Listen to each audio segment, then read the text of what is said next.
আল্লাহ বলছে বান্দা যাই করো শুধু এদ্দুর মনে রাখো, এটা থাকবে না, এটা থাকবে। দুনিয়া যতই সাজাও বান্দা মনে রাখো তুমিও থাকতা না, দুনিয়াও থাকতো না।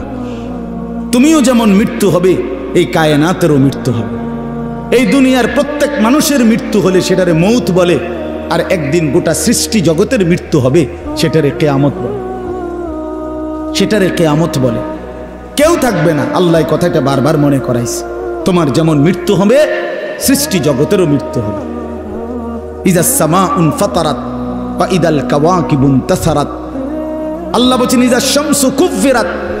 আল্লাহ তাআলা এভাবে বারবার বলছে ইযাস সামাউন শাক্কাত, আসমান ভেঙে যাবে, চূর্ণ বিচূর্ণ হয়ে যাবে, তারকারাজি খসে খসে পড়বে, সূর্য চন্দ্র আলোহীন হয়ে পড়বে।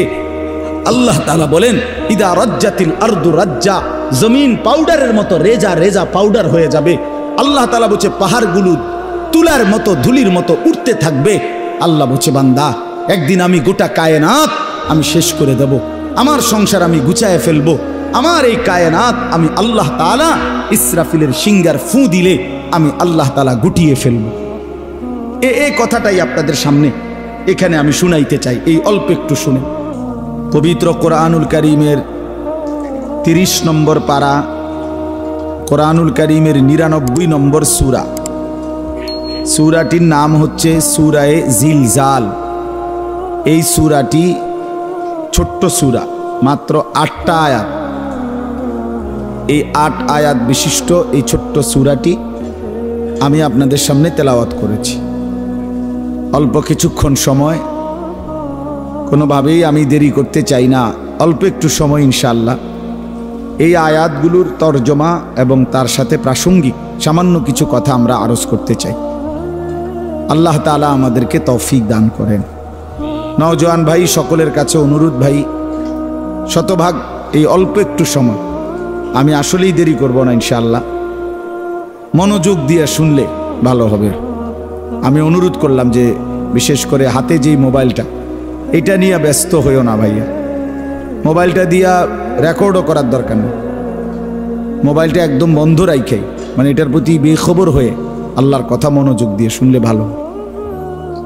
এটা একটা জরুরি বিষয়। আসলে যিনি যতটা আন্তরিকতা দেখায় আল্লাহর কথা ক্ষেত্রে, আল্লাহ তাআলা তার ততটা পরিবর্তন নসিব করে। নিজে কোনো রকমের গাফলতি খামখেয়ালি করলে, অবজ্ঞা করলে আল্লাহর কোরআন তার থেকে আসে না, পরিবর্তন আসে না। এটা অনেক গুরুত্বপূর্ণ। আমরা ছোটবেলায় যখন মাদ্রাসায় পড়তাম তখন আমাদের উস্তাদরা আমাদেরকে সব সময় বলতেন যে ইলম, কোরআন সুন্নাহর ইলম, আল ইলমু লা ইউতিকা বা'দাহু লা তুতিকা বা'দাহু হাত্তা তুতিয়াহু কুল্লাহু।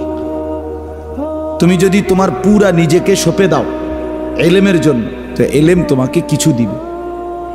তোমার নিজেকে দিয়ে দাও পুরা, তাইলে ইলম তোমাকে কিছু দিবে, অর্থাৎ সামান্য হবে। কোরআন সুন্নাহর ইলম এতটা দাম, এতটা দাম, পুরা জিন্দেগি দিয়ে দিলে এরপরে সামান্য কিছু ইলম হইতে পারে। একজন বিশ্ববিখ্যাত বুজুর্গ আলেম ছিলেন আমাদের এই হিন্দুস্তানে, ভারতীয় উপমহাদেশে, হযরত মাওলানা মনজুর নোমানি রাহমাতুল্লাহ আলাইহি। তিনি বলতেন, তালেব ইলম ছাত্রদেরকে বলতেন, নসিহত করতেন যে তালেব ইলমরা তোমরা ইলমের জন্য নিজেকে ওয়াকফ করে দাও, ওয়াকফ করে দাও। ওয়াকফ করা মাল যেমন আর কোনোদিন ফেরত নেয় না, তোমার নিজেকে এরকম ইলমের জন্য, আল্লাহর জন্য, দ্বীনের জন্য ওয়াকফ করে দাও। যার মাওলা আমি কোনো দিন আর সুখে থাকি দুঃখে থাকি, কিছু পাই বা না পাই, খাইতে পাই বা না পাই, তোমার দ্বীনের জন্য, ইলমের জন্য, কোরআন সুন্নাহর জন্য আমাকে ওয়াকফ করে দিন, ওয়াকফ করে দিন। এরকম হওয়া উচিত, এরকম হওয়া উচিত। তিনি উদাহরণ দিছেন যে পূর্ববর্তী জামানায় আল্লাহর প্রিয় বান্দা বান্দিরা পেটে থাকতেই নিজের সন্তান আল্লাহর জন্য ওয়াকফ করে দিত। কোরআন শরীফে এটার উদাহরণ আছে। হযরত মরিয়ম আলাইহিস সালাম, আপনারা সবাই নাম জানেন, ঈসা আলাইহিস সালামের মা। এই মরিয়ম, ওনার আম্মা যিনি ছিলেন, মরিয়ম আলাইহিস সালামের মা হযরতে হান্না বিনতে ফাখুস, হান্না ওনার নাম।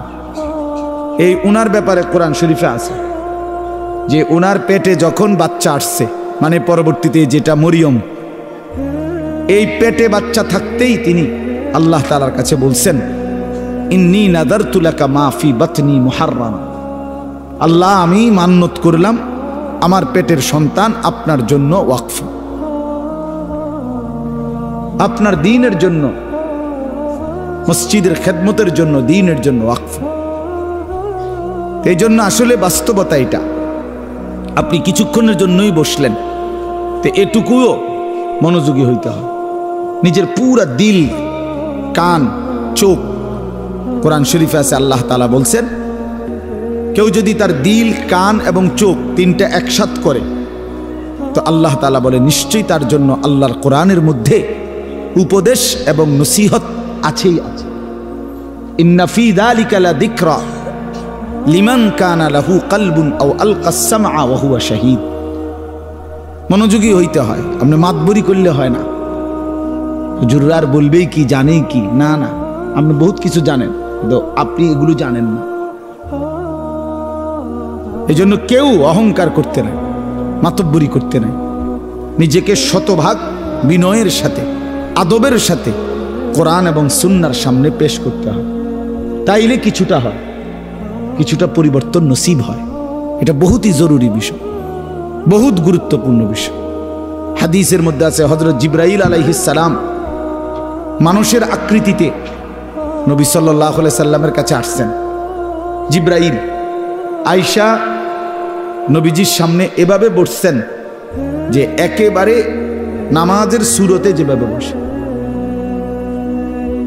নবীজি সাল্লাল্লাহু আলাইহি সাল্লামের হাঁটু মুবারকের সাথে মুখোমুখি করে হাঁটু মিলাইয়া বসছে। তো ফলে কি হইছে? ফলে নবীজির হাঁটু মনে করেন এদিকে, উনি এদিকে হাঁটু একদম বরাবর করে বসছে। এখন হাঁটুও বরাবর, বুকও বরাবর, চোখও বরাবর, ঠিক না? আমরা দুইজন যদি এরকম মুখোমুখি বসি, উনি আমার দিকে, আমি ওনার দিকে, একদম হাঁটু বরাবর করে, তাহলে দুইজনের দিল, বুক, চোখ, পুরা চাহনি সব বরাবর। এরপরে তিনি আল্লাহ নবী সাল্লাল্লাহু আলাইহি সাল্লামের কাছে জানতে চাইছেন, মাল ঈমান, ইয়া রাসূলুল্লাহ ঈমান কি? নবীজি উত্তর দিছেন। মাল ইসলাম, ইসলাম কি? নবীজি উত্তর দিছেন। মাল ইহসান, ইহসান কি? নবীজি উত্তর দিছেন। মাতাস সাআ, কিয়ামত কখন হবে? নবীজি বলছেন তুমিও জানো না, আমিও জানি না। বলছেন ওমা আমারাতুহা, কিছু আলামত বলেন, কিয়ামতের চিহ্ন বলেন। তো নবীজি উত্তর দিছেন। এরপরে জিবরাইল আলাইহিস সালাম চলে গেছেন। আল্লাহর নবী সাহাবীদেরকে বলছেন, হাযা জিবরাইল, এই যে মানুষের আকৃতিতে এতক্ষণ বসা ছিল, এই জিবরাইল। ইউআল্লিমুকুম দীনাকুম, তোমাদের দ্বীন তোমরা কিভাবে গ্রহণ করবা, তোমরা কিভাবে দ্বীন শিখবা, এর পুরা প্র্যাকটিক্যাল নমুনা এই মাত্র জিবরাইল তোমাদেরকে দেখায় গেল, দেখায় গেল। এই জন্য বাপ, এটা খুব জরুরি বিষয়। এই মসজিদে কিছু মানুষ আছে, ইমাম সাহেব জুমার নামাজের বয়ান করে, উনি কোনো পাত্তাই দেন না, উনি এটারে কোনো বিষয়ই মনে করেন, কোনো বিষয়ই মনে করেন। হয় বসে বসে জুরায়, আর নয়তো নিচের দিকে মাথা নিয়ে রাখে, মানে ইমাম সাহেবের চেহারার দিকে তাকাইলে এটা অসুন্দর। উনি যেই পরিমাণ নামি দামি মানুষ, উনি চাইয়া থেকে কেমন, কথা বুঝছেন না? এই জাতীয় মানসিকতার কারণে যেমন ছিল তেমনই থেকে যায়। হারাম আর ছোটে না, আল্লাহর নাফরমানি আর জীবন থেকে ছোটে না, আল্লাহর অবাধ্যতা আর ছোটে না। এই জন্য জরুরি এটা বিষয়, শতভাগ মনোযোগী হইতে হয়। এটা আজকের জন্য না, আমি প্রত্যেক দিন বয়ানে, প্রতিটা বয়ানে এ কথা কিছুক্ষণ হলেও বলি। কোরআন শরীফে আছে আল্লাহ তাআলা বলেন, ওয়াহদি ইলাইহি মান ইউনিব, যে আল্লাহর দিকে একটু ঝুঁকে আসে, আল্লাহ বলেন আমি তার চাইতে এগিয়ে হেদায়েত দিয়ে দিই। কিন্তু শর্ত হলো তুমি একটু আগাইতে হবে, তুমি আসবা। আল্লাহ বলছেন হাদিসে কুদসিতে, বান্দা তুমি আমার দিকে আসবা 1 বিঘত, আমি আসবো 1 হাত। তুমি আসবা 1 হাত, আমি আসবো 2 হাত, তুমি আসবা হাঁটতে হাঁটতে, আমি রহমত মাগফিরাত নিয়ে আসবো দৌড়তে দৌড়তে।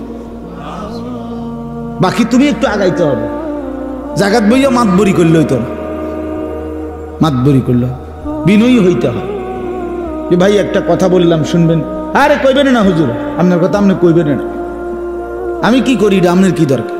আরে বেয়াদব, তোমার তো পরিবর্তন হবে না জীবন, তোমার এই অহংকার তোমারে শেষ করে দিবে, তোমার এই অভদ্রতা তোমারে শেষ করে দিবে।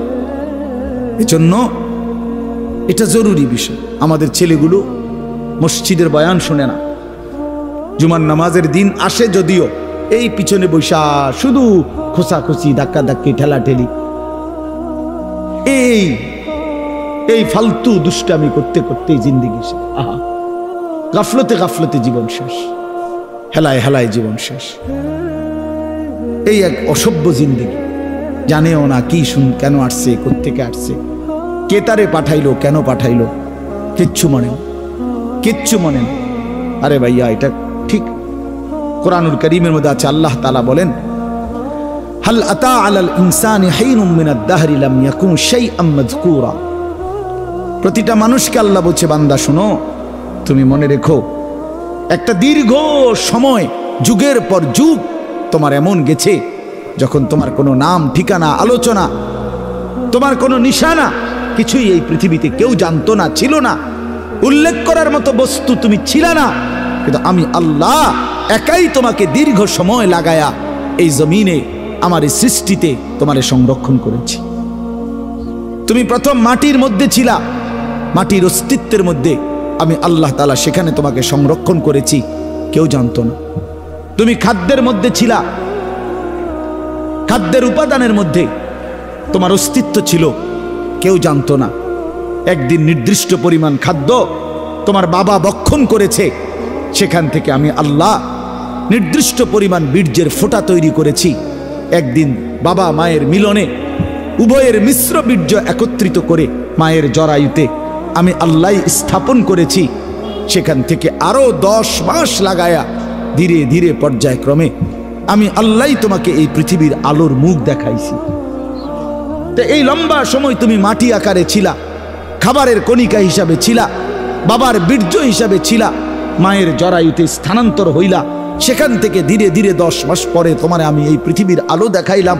তুমি একটা বারও জানতে চাইলা না যে এত লম্বা সময় লাগাইয়া মাওলা আপনি আমারে কেন বানাইলেন? একবারও কি ভাবা উচিত ছিল না? সামনে যা পাইলাম তাই করলাম, সামনে যা দেখলাম তাই করলাম। হায় যুবক, এটা কি কোনো জীবন হইতে পারে? জীবনের কোনো আগা নাই, মাথা নাই, লক্ষ্য নাই, উদ্দেশ্য নাই। কেন এতক্ষণ ধরে মোবাইল টিপতেছ? কেন সারা রাত উলঙ্গ ছবি দেখতেছ? কেন নর্তকী দেখতেছ, জেনা দেখছো, বেবিচার দেখতেছ? এক ওয়াক্ত নামাজ পড়ো না, কোনো দিন ফজরের নামাজ পড়ো না, জানো না রাত কখন হয়, দিন কখন হয়, আলো কখন হয়, ভোর কখন হয়, কিচ্ছুই বুঝলা না। শুধু নারী, ছবি, নর্তকী, জেনা, বেবিচার, মদ, জুয়া, মোবাইলের অস্থিরতা, অসভ্যতা, আর বন্ধুদের আড্ডা। কে তোমার মা, কে তোমার বাবা, কে তোমারে বানাইলেন, কে তোমার রসুল, কে তোমার কিতাব, কি তোমার ধর্ম, কিচ্ছুই জানলা না। আরে মুসলমানের বাচ্চা এত বড় অপদার্থ মানুষের বাচ্চা হইতে পারে না। এটা জন্তু জানোয়ার হইতে পারে বেটা, হাইওয়ান হইতে পারে বেটা। মানুষের বাচ্চা এত বেখবর হয় না। যাকে আল্লাহ আকল দিয়েছেন, যাকে আল্লাহ চোখ দিয়েছেন, যাকে আল্লাহ কান দিয়েছেন, যাকে আল্লাহ দিল দিয়েছেন, যাকে আল্লাহ তাআলা এত সুন্দর শরীর দিয়েছেন, তার একটা বার ভাবা উচিত ছিল আমি আসলাম কোত্থেকে, কে আমারে বানাইলো, কেন বানাইলো, আমি করছিটা কি? তিনি আমার কাছে এটাই চাইছিলেন। ওফ, আল্লাহ বলছেন ইনসানা মিন নুতফাতিন আমশাজ, আমি আল্লাহই স্বামী স্ত্রীর মিশ্র বীর্য থেকে মানুষকে সৃষ্টি করেছি। কেন? নাবতালিহি নাবতালিহি নাবতালিহি। আল্লাহ বলছে বান্দা বিশ্বাস করো, তোমারে বানাইছি পরীক্ষা করার জন্য, পরীক্ষা করার জন্য, পরীক্ষা করার জন্য। নাবতালিহি ওয়ালা নাবলুয়ান্নাকুম ওয়া নাবলুকুম লিনাবলুয়াহুম লিয়াবলুয়াকুম, একই শব্দ, কোরআনের শব্দগুলো। পরীক্ষা করার জন্য, পরীক্ষা করার জন্য, পরীক্ষা করার জন্য, পরীক্ষা করার জন্য। যদি বলি আল্লাহ আপনি আমার কি পরীক্ষা নিবেন, আল্লাহ বলেন আমি জানতে চাচ্ছি, দেখতে চাই আমি তোমার একটা অনির্দিষ্ট হায়াত দিয়েছি, অস্থায়ী। একে তো এই পৃথিবী তোমার জন্য স্থায়ী না, দ্বিতীয়ত যেটুকু হায়াত দিছি তাও অনির্দিষ্ট। একে তো তুমি স্থায়ী থাকবা না, দ্বিতীয়ত যে কয়দিন থাকবা তাও জানা না। কথা বুঝেন নাই আপনি? একটা মনে করেন আমি বুঝলাম যে আমি এই পৃথিবীতে স্থায়ী না, অস্থায়ী, বাকি কয়দিন এটা কইয়া দেন আমারে। কি 14 দিন না 14 মাস? তাইলে আমি এভাবে গুছাইতাম। যদি 14 দিনের হয় তাইলে এই দুইটা লুঙ্গি এলেই তো সারে। আর যদি 14 বছরের হয় তো আরো কিছু সামানা লাগবে। কথার কথা আল্লাহ বলে না, আমি এটাও বলবো। কতদিন থাকবো, থাকতে দিব তোমারে তাও জানাবো না, তাও জানাবো না, আমি জানি শুধু। তাহলে একটি অস্থায়ী জায়গায় অনির্দিষ্ট কিছু সময়ের জন্য আল্লাহ বলেন আমি তোমাকে থাকতে দিছি পরীক্ষা করতে, তুমি কি স্থায়ী ঠিকানা জান্নাতে যেতে চাও নাকি জাহান্নামে যেতে চাও? এই পরীক্ষার জন্য, এই পরীক্ষার জন্য। এবার যদি বলি আল্লাহ আমি যাতে পরীক্ষায় পাশ করতে পারি, আমার জন্য আপনি কি ব্যবস্থাপনা দিছেন, কি কি ব্যবস্থাপনা দিছেন? তো আল্লাহ তাআলা বলেন 3টি ব্যবস্থা আমি 24 ঘন্টা তোমার জন্য দিছি। কয়টা বলেন না ভাই, কয়টা? 1 নাম্বার হলো ফাজআলনাহু সামিআন বাসীরা। আমি আল্লাহ তাআলা তোমাকে আমাকে মানার মতো যতগুলো হুকুম আমি করেছি, যতগুলো নিষেধ আমি করেছি, প্রতিটা হুকুম পালন করার, প্রতিটা নিষেধ বর্জন করার আমি আল্লাহ শতভাগ যোগ্যতা সম্পন্ন একটি শরীর, দেহ আমি আল্লাহই তোমারে দিয়েছি। একটা হুকুম এমন নাই বন্ধু যেটা আমার শরীরের মধ্যে সক্ষমতা নাই, অথচ আল্লাহ করতে বলছে। এমন একটা গুনাহ নিষেধ এমন নাই যেটা আমার পক্ষে বিরত থাকা সম্ভবই না, অথচ আল্লাহ আমার এটা থেকে বিরত থাকতে বলছেন। আল্লাহর কসম এমন কোন হুকুম মালিকের নাই। আল্লাহ তাআলা জুলুম করে না। ইন্নাল্লাহা লা ইয়াজলিমু মিসকালা যাররাহ। নিশ্চয়ই আল্লাহ তাআলা এক বিন্দু জুলুম করে না। মনে করেন আমারে আল্লাহ বলছে রুকু দিতাম, এখন আমার কোমরে বাঁকা হয় না, তাইলে আমি বলতাম যে আপনি আমার দেখতেছেন আমার কোমরটাই ভাঙে না, আপনি আমারে রুকু করতে বললেন, এটা তো জুলুম করলেন। এখন কি বিষয়টা এমন? কথা বলেন না কেন? আমারে আপনি সেজদা দিতে বললেন, ও আমি তো নিচের দিকে যাইতে পারি না, আমারে বানাইলেন তাল গাছ, আমারে বললেন